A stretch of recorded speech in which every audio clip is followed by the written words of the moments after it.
guys, welcome back to my channel. So today's video is going to be an album review on Green Day's latest album, which is called Saviours. I am also gonna unbox the vinyl. Like, I haven't taken it out of the packaging, so I haven't even seen the pressing of it.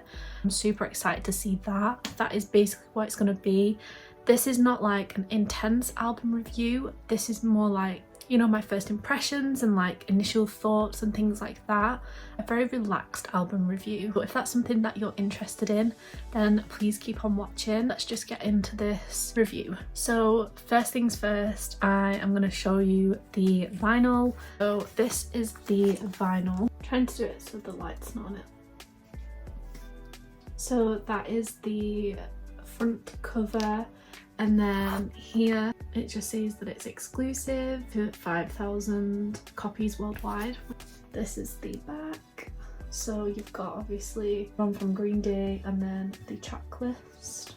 Yeah, that is the vinyl that I've got. I think it's so sick. I love it. I actually really like this cover. I think it's very Green Day. I love the pink and black with the black and white like Polaroid kind of picture. It is definitely giving old school Green Day vibes for me anyway. We can get into that later, but absolutely love the way that the vinyl looks. So Saviours is Green Day's 14th album, which is actually insane. Like, the fact that they've got 14 albums and they're still going, and I think they have said that they're never gonna stop, which is music to my ears, no pun intended. Just love that they have like this really good like brotherhood relationship with each other, and I feel like they're all just really cool, genuine guys. But yeah, it is their 14th album, which is mental. Yeah, so in terms of the album itself, I feel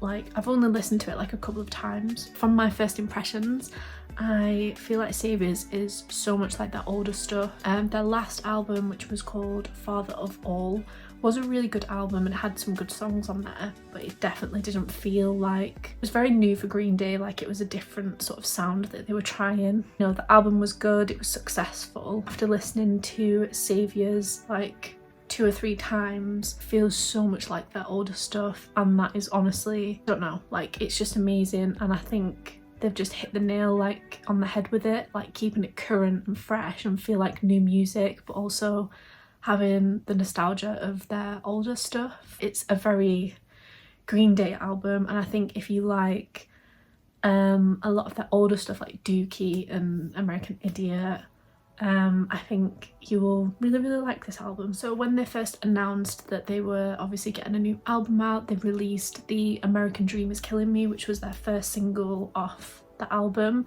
and the minute I heard that, I was like this just feels like such raw Green Day, and music video was sick, really catchy song, and it was a really good first single. I think set the vibe and the scene for the album, because I think a lot of the songs sort of correlate with like, I don't know, with how like the world is like today. That's kind of what I took from it, that it's very sort of opinions and thoughts on how the world is currently and how things have changed and things like that. So I'm gonna go through the track list of the Saviours, and on side A you've got The American Dream is Killing Me, Look Ma, No Brains, Bobby Sock, One-Eyed Bastard, Dilemma, 1981, and then Goodnight Adeline. And then on side B, so the second half of the album, you've got Coma City, Covert Summer, Susie Chapstick, Strange Days Are Here to Stay, Living in the 20s, Father to a Son, Saviours, and Fancy Sauce. And yeah, so that is the track list of the album. In terms of the titles of the songs, I feel like they're just really unique, but very Green Day. I keep saying that, but like Coma City definitely gives off like old school vibes, and Father to a Son, Living in the 20s, Look Ma, No Brains, Bobby Socks. I don't know, like, I just really love the vibe and the vision for this album. Like, it's just really cool.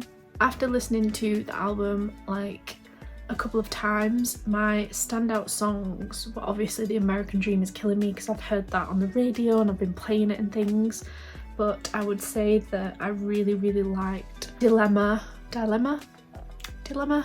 Goodnight Adeline, Susie Chapstick, Covert Summer and 1981 and Living in the 20s. They were like standout songs for me. I think my favourite is Dilemma, and they have a music video out for that, and that is such a sick video, and I love, you know, how it's telling like a story, like the music video. I love that. I love a really good deep music video. So just the standout songs for me from the album, very like punk rock. I honestly just love this album, and I've honestly stopped playing it just because I wanted to give my first initial thoughts on the album before I've listened to it too much, because I think when you listen to an album, you know, you have your solid favourites then, and then you overlook some of the other songs.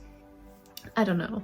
This is honestly, I think, one of my favourite Green Day albums. Like I just really like it. But yeah, so that is pretty much all I really have to say on it. Is the main things are, it's so much like the older stuff, but it feels like current and fresh. It's got, let me tell you how many songs it's got. 1, 2, 3, 4, 5, 6, 7, 8, 9. So it's got 15 songs on the album, which is quite high because a normal album's like 10 to 13, isn't it? I think overall, like, I might start giving 4 out of 10 for when I do album reviews. I feel like that might be quite interesting. So I'm going to start it. Let me know if I should carry on doing it. For this album, I think, can I give it a 10? Can I? On first initial reactions, can I give it a 10? I think I might. I think I'm going to give this album a 10 out of 10, personally. I think it's really good, and when I listen to it more and more, I'm definitely going to be adding particular songs to playlists, which I think is actually really important.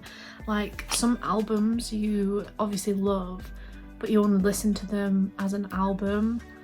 But I think when you start pulling your favourites from an album and then adding them to your own playlist, which is obviously a playlist of all your favourite songs, I think that says a lot.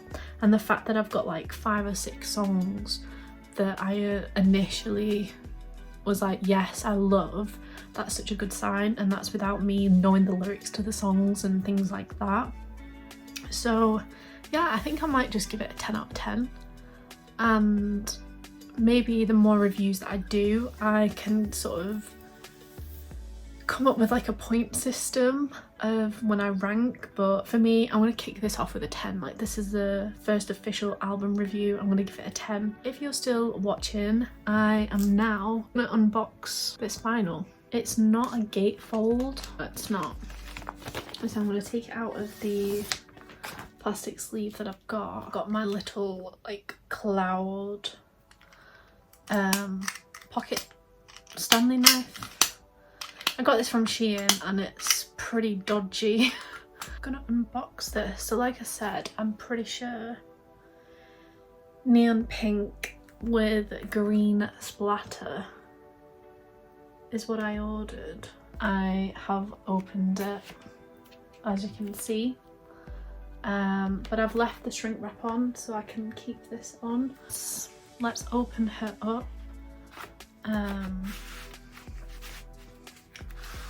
Is that a poster? Because if it is, I had actually no idea that that was in there. Oh my god, I think it's a poster. Oh no, it's not. It's not a poster. Unless it is, unless it's both. So I've just pulled this out. And it looked like that on the back. And I was pretty sure it's a poster, which I think it is, but I think it's the lyrics of the songs. When you open this up, it's got like part of the lyrics. If you open it again, it has more of the lyrics, but then you open it, oh my god, my hair. you open it again and it's a freaking huge Green Day poster. Like, that is so cool. It actually feels like really nice quality. It's like a matte, kind of gives like a premium newspaper vibe. Like, oh, I'm so happy with that. I love it when you get like unexpected things when you open vinyls. My dad's a massive vinyl collector, and when it's like limited edition like this, obviously there's only 5,000 copies worldwide of this like splatter, he'd be not opening this, like for sure he would not open it. But I love looking inside and seeing everything, and I'm pretty sure you'll all want to see the vinyl. So yeah, it's coming in this black. I think these are like anti-static things, maybe not, or it might just be paper, but obviously you can see the centre. But let's have a look at my splatter. Oh my god, that is so cool. This is actually so much nicer than it was pictured. That's so cool. It kind of looks like acid. On camera it's coming up very, very neon. I think when you put it to black, that's what it looks like, so you can see it. Honestly, I'm so happy with that. I am now gonna package it all up, and I'm gonna get one of my inner sleeves to put that in. So what I'm gonna do is, instead of putting it back in this like paper sleeve that it's come in, and it's actually not damaged, and I'll show you what I mean when I say that it's not damaged, I'm actually gonna put it in one of these like Big Fudge inner vinyl sleeves. This will protect it from like dust, scratches. It's acid free. It just protects it a lot more than what it comes in. And like I said, I'll show you, like if you leave it in the sleeves that they come in. Really funny, sometimes the more careful you are with vinyls, you're more likely to damage them. So yeah, you can still see obviously what the vinyl looks like, and then on one side just like that. Yeah, what I mean is, to protect this from getting damaged is, a lot of the times when your vinyl is like in traveling or like literally anything, it will slide around inside the case, and basically with that the vinyl will slip in this bit, and eventually it will tear at the ends or at the sides. As of the vinyl sliding around, it creates friction and it'll just eventually peek through. But this is actually not damaged, which is quite rare because most of the time they do get damaged, especially when they're paper like this. So the fact that it's not damaged is really, really good. So yeah, that's why I've taken it out of this and put it in one of these, and you can see it a lot easier. And I'll show you what I do with it next. I have obviously got the wallet for the full vinyl itself. So what I will do is I'll put the album in that, and then I will get the LP and I will slip that in the back, and then that is how I store it. So that is obviously all in the wallet now, and then that's what the back looks like. We'll leave links below to the sleeves and the inner sleeves for the vinyl if you're interested in getting them. So that is Green Day Saviours album review. Let me know if there's anything that you want me to add to these reviews. Yeah, literally anything. This is just kind of what I came up with. Definitely let me know if you guys are Green Day fans, and let me know if you listen to the album or if you're gonna listen to it. I am so excited now to start playing this a lot more now that I've done this sort of first impression review. So yeah, that brings us to the end of this album review on Green Day's Saviours album. Let me know down below if you're gonna listen to it or if you have. And if you have, let me know your thoughts and opinions. And also comment down below any videos that you would like to see from me. Hopefully I will be back uploading at least twice a month. That is like a goal of mine for this year. Obviously I failed for January, but I can still do it for February. So I hope you enjoyed this video, and please give it a like if you did, and also don't forget to subscribe if you're not subscribed already, and I will hopefully see you soon in my next video. I love you lots guys, as always, and I will see you all very, very soon. Bye.